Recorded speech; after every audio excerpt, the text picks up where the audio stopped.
এখন মহেশখালীতে চলে আসছি। আপনারা দেখতে পাচ্ছেন এই যে আদিনাথ বাবার মন্দির মহেশখালী।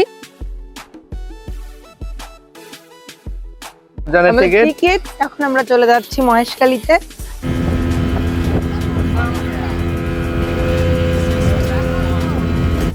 তারপর বলো কেমন লাগতেছে তোমার? আমার তো খুব ভালো লাগছে, কত দিনের ইচ্ছা ছিল বলো আমরা তো মহেশখালীতে আসবো, অবশ্যই চলে আসি। চলো যাওয়া যাক এখন আদিনাথ মন্দিরে, ভোলে বাবার দর্শন করতে। তখন আমরা ভিতরে প্রবেশ করবো, প্রসাদ নিয়ে নিচ্ছি। আজকে ভোলেনাথের পুজো করব, প্রসাদ নিয়ে নিলাম।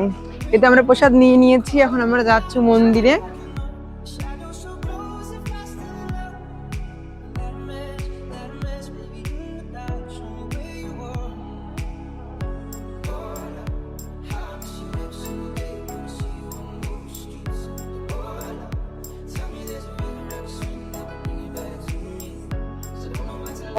ইদং শিরং সান্দবং ঈশানায় নমঃ ইদং ক্ষীরং পশুপতে নমঃ স্বাধীনাথং শিবায় নমঃ।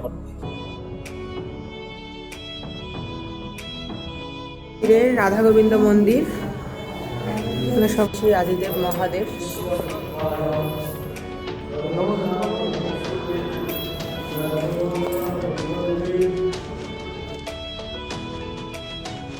চলছে এখন, খুব ভালো লাগতেছে।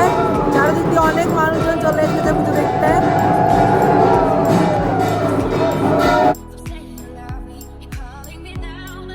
এখানে প্রসাদ খাওয়ার জন্য এখন ভিড় বাড়তিছে, প্রচুর ভিড়, প্রচুর মানুষের আনাগোনা।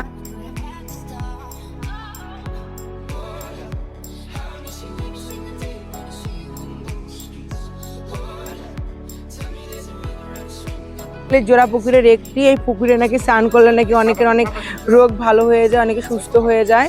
আজকে আমরা চলে এসেছি আদিদেব মন্দিরে। আমাদের অনেক দিনের ইচ্ছা ছিল মন্দিরে আবার আসবো, ভগবান আমাদের ইচ্ছা পূর্ণ করে।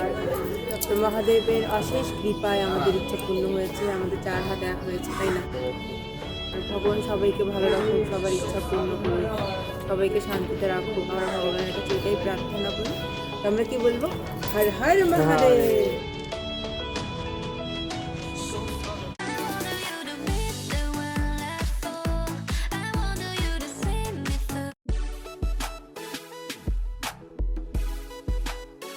আমরা মৈনাক পর্বতের উপরে উঠছি। এইটা হচ্ছে শ্রী শ্রী রাম ও সীতা মন্দির।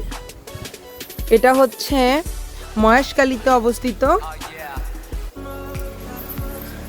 আমরা মন্দিরের ভিতরে প্রবেশ করতেছি।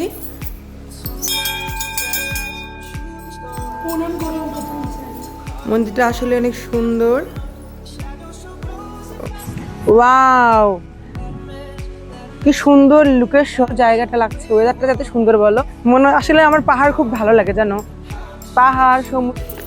অবশেষে এখন আমরা পাহাড় থেকে নামতেছি। আদিনাথ বাবা মন্দিরের বাহির থেকে সম্পূর্ণ দৃশ্যটা আপনারা দেখতে পাচ্ছেন।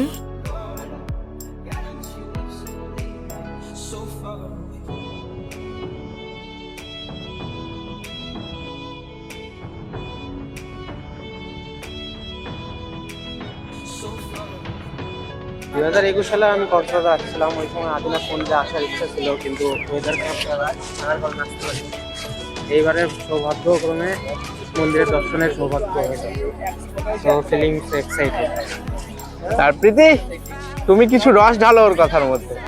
ও প্রীতি স্পিচলেস, তোমার কথা শুনে প্রীতি স্পিচলেস। এখন আমরা মহেশখালী মন্দির থেকে চলে যাচ্ছি। সবাই টাটা দাও। হর হর মহাদেব।